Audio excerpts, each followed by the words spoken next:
Why opening stock is considered as an expense in trading account? क्या आपने कभी ये सोचा है कि ओपनिंग स्टॉक को हम ट्रेडिंग अकाउंट की डेबिट साइड ही क्यों लिखते हैं? उसको हम एक्सपेंस की तरह क्यों ट्रीट करते हैं? उसको हम सीधा एसेट में क्यों नहीं लिखते? आज की वीडियो का यही टॉपिक है।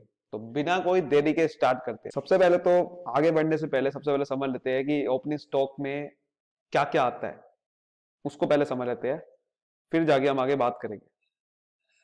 तो सबसे पहले हम समझ लेते हैं एक बार कि ओपनिंग स्टॉक में आता क्या क्या है। ओपनिंग स्टॉक बेसिकली एक ऐसा स्टॉक होता है जो कि साल की शुरुआत में आपके पास पड़ा हुआ होता है। जब हमारा अकाउंटिंग ईयर स्टार्ट हो रहा है, क्योंकि नॉर्मली हमारा अकाउंटिंग ईयर 1 अप्रैल को स्टार्ट होता है, तो 1 अप्रैल को हमारा स्टॉक पड़ा हुआ होता है, उसे हम बोलते हैं ओपनिंग स्टॉक। तो स्टॉक हमारे कौन कौन से हो सकते हैं? एक हो सकता है रॉ मटेरियल। रॉ मटेरियल ही बेसिकली होता है हमारा जो हमने पीछे माल खरीदा है आगे प्रोडक्ट बनाने के लिए, दैट इज रॉ मटेरियल्स। या फिर हो सकता है हमारे सेमी फिनिश गुड्स, जो कि हम बोल सकते हैं वर्क इन प्रोग्रेस पे है, वर्क इन प्रोग्रेस पे, यानी कि अभी अभी काम उस पर चल रहा है, अभी पूरा बना नहीं है। या फिर हो सकता है वो फिनिश गुड्स। यही 3 तरीके के हमारे गुड्स हो सकते हैं ओपनिंग स्टॉक के अंदर। या तो पूरा बना बनाया हो सकता है, बना बनाया बिल्कुल गुड्स पड़े हुए फिनिश गुड्स, या फिर वर्क इन प्रोग्रेस पे अभी है, या फिर रॉ मटेरियल है बिल्कुल अभी अभी खरीदा है। ये ओपनिंग स्टॉक होते हैं, ठीक है। इस ओपनिंग स्टॉक को समझना पड़ेगा आपको पहले कि ये कहां से आया ओपनिंग स्टॉक। ओपनिंग स्टॉक अपने आप नहीं आता, वो उसके लिए पहले क्लोजिंग स्टॉक होता है, यानी कि क्लोजिंग स्टॉक पहले पड़ा हुआ होता है आपके पास, तब जाके वो साल के शुरुआत में ओपनिंग स्टॉक बन जाता है। क्लोजिंग स्टॉक होता है कि जो साल के एंड में जाके आपके बचता है, यानी कि 31 मार्च, क्योंकि ज्यादातर हमारा अकाउंटिंग ईयर 31 मार्च को एंड होता है। तो 31 मार्च जो अकाउंटिंग ईयर है, जहां पर उस समय स्टॉक बचा हुआ है, वो स्टॉक अगले साल जो स्टार्ट हो रहा है हमारा, वही स्टॉक हमारा ओपनिंग स्टॉक बन जाता है। वही स्टॉक हमारा ओपनिंग स्टॉक बन जाता है जो पिछले साल की एंड में हमारा बचा हुआ होता है। तो इसका मतलब ओपनिंग स्टॉक अपने आप नहीं आया, उसके पीछे पहले क्लोजिंग स्टॉक था, ठीक है। जब भी हम कोई स्टॉक नया परचेस करते हैं, वो ओपनिंग स्टॉक नहीं होता। नया परचेस करा, स्टॉक बच गया, पहले क्लोजिंग स्टॉक बनेगा।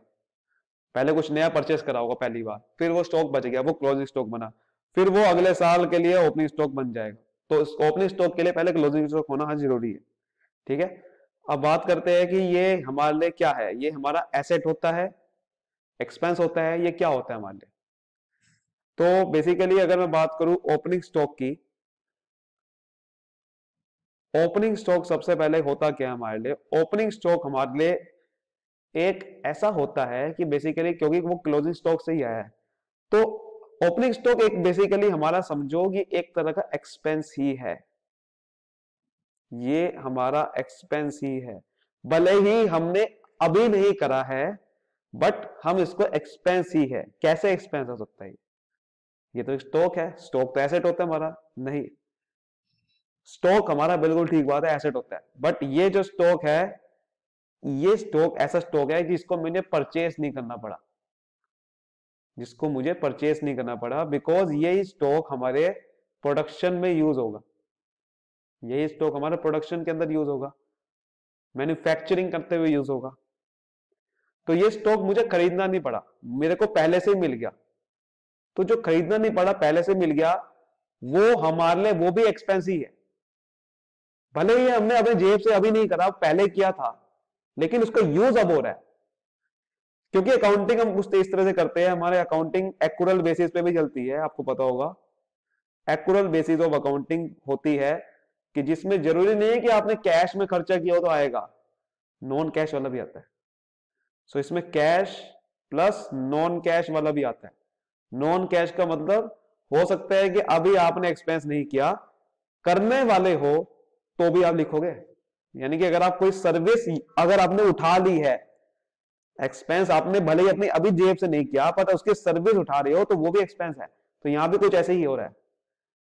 आपने क्या करा, एक्सपेंस पहले ही कर रखा था इस ओपनिंग स्टॉक का। जब आप कोई स्टॉक पहली बार खरीद के आए होगे, देखो सबसे पहले आप परचेज करते हो, वो परचेज करते हुए जब स्टॉक एंड में बचता है वो क्लोजिंग स्टॉक बचता है। फिर वो क्लोजिंग स्टॉक अगले साल नया शेयर स्टार्ट होता है तो वो ओपनिंग स्टॉक हो जाता है। तो परचेज आपने बहुत पहले किया था, लेकिन उसका जो यूज है वो आज कर रहे हो। ठीक है, जो बच गया होगा स्टॉक जिसका हमने यूज नहीं करा, बिकॉज जो हम स्टॉक यूज करते हैं वही हमारा एक्सपेंस बनता है। जो हम स्टॉक यूज करते हैं ये स्टॉक देखो, इसीलिए हम क्या करते हैं कि क्लोजिंग स्टॉक को हम क्रेडिट साइड पे लिखते हैं, क्योंकि परचेज पहले आप क्या करोगे, ट्रेडिंग अकाउंट के अंदर, सबसे पहले आप परचेज लिखते हो। ट्रेडिंग अकाउंट के अंदर पहले तो हमें पता है कि ओपनिंग स्टॉक लिखते हैं, लेकिन अगर हम बात करो सबसे पहले आप कोई स्टॉक खरीदोगे ना, सपोज करो पहला साल है, आप पहली बार स्टॉक खरीद रहे हो, तो परचेजेस अकाउंट लिखते हो यहाँ पर डेबिट साइड पे। बट इसमें से जब स्टॉक आपने कोई यूज नहीं करा तो वो स्टॉक आप डेबिट साइड से हटा के उसको क्रेडिट साइड पे डालते हो। उसका नाम क्या होता है, उसका नाम हम लिखते हो क्लोजिंग स्टॉक। इसीलिए क्लोजिंग स्टॉक जाता है क्रेडिट साइड पे।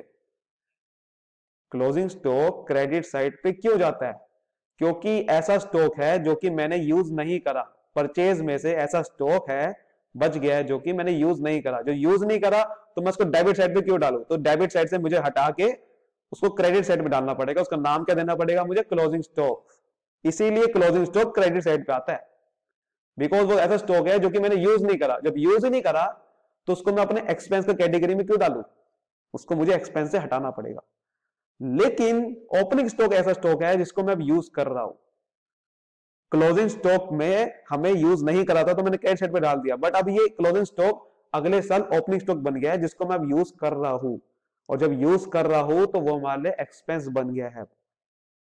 ठीक है, वो परचेज का ही हिस्सा है ओपनिंग स्टॉक, जो कि मैं अब यूज कर रहा हूं। क्योंकि हम अकाउंटिंग ऐसा करते हैं कि जब कोई यूज करते हैं चीज, जब हम कोई सर्विस यूज करते हैं, भले ही मैंने एक्सपेंस किया है।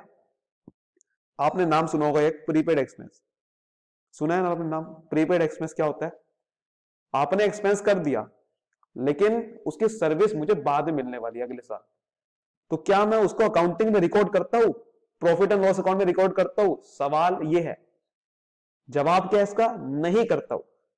क्यों नहीं करता हूं, क्योंकि मुझे सर्विस नहीं मिली है। तो इसीलिए हम एक्सपेंस उस वक्त रिकॉर्ड करते हैं जब हमें सर्विस मिल गई हो। भले ही मैंने पैसा उस समय ना दिया हो, उससे कोई फर्क नहीं पड़ता, एक्सपेंस माना जाएगा। बिकॉज एक्चुअल बेसिस पे यही होता है हमारी अकाउंटिंग। एक्सपेंस वो माना जाएगा जब मैंने अगर वो सर्विस यूज कर रहा हूं, अब भले ही मुझे एक्सपेंस पे करना हो बाद में, वो एक्सपेंस है मेरा। तो ओपनिंग स्टॉक परचेज का ऐसा हिस्सा है जो कि मैंने यूज अब कर रहा हूं, इसीलिए वो यूज कर रहा हूं, तो हमारे लिए वो एक्सपेंस बन जाएगा। बिकॉज परचेज हमारा एक्सपेंस होता है और एक्सपेंस अब ओपनिंग स्टॉक की बस नाम बदल गया, वो नाम हमारा बदल गया, ओपनिंग स्टॉक बन गया। तो इसलिए ओपनिंग स्टॉक, इसलिए हम डेबिट साइड पे ट्रेडिंग अकाउंट में लिखते हैं। समझ गए बात को? और यही ओपनिंग स्टॉक फिर साल में एंड में, जैसे कि हमारा क्लोजिंग स्टॉक बच जाता है, परचेज मैंने कुछ करा, फिर ओपनिंग स्टॉक भी कुछ हो गया मेरे पे, और जो साल के एंड में बच गया उसमें से उठा के हम उसको क्रेडिट साइड पे क्लोजिंग स्टॉक के नाम से डाल देते हैं। बिकॉज हमने जो स्टॉक यूज नहीं करा वो हमारे लिए एक्सपेंस का हिस्सा नहीं बन सकता, इसीलिए ओपनिंग स्टॉक हमारा एक्सपेंस की कैटेगरी में आ जाता है। बिकॉज उसको मैं अब यूज कर रहा हूं जो कि मैंने पहले कभी यूज नहीं किया था, जो कि मेरा बचा हुआ स्टॉक था उसको मैंने यूज नहीं किया था, इसीलिए ओपनिंग स्टॉक को एक्सपेंस की कैटेगरी में डालते हैं। अब किसी के मन में एक डाउट और हो सकता है कि ये फिनिश गुड्स कैसे मैं यूज करूंगा भाई।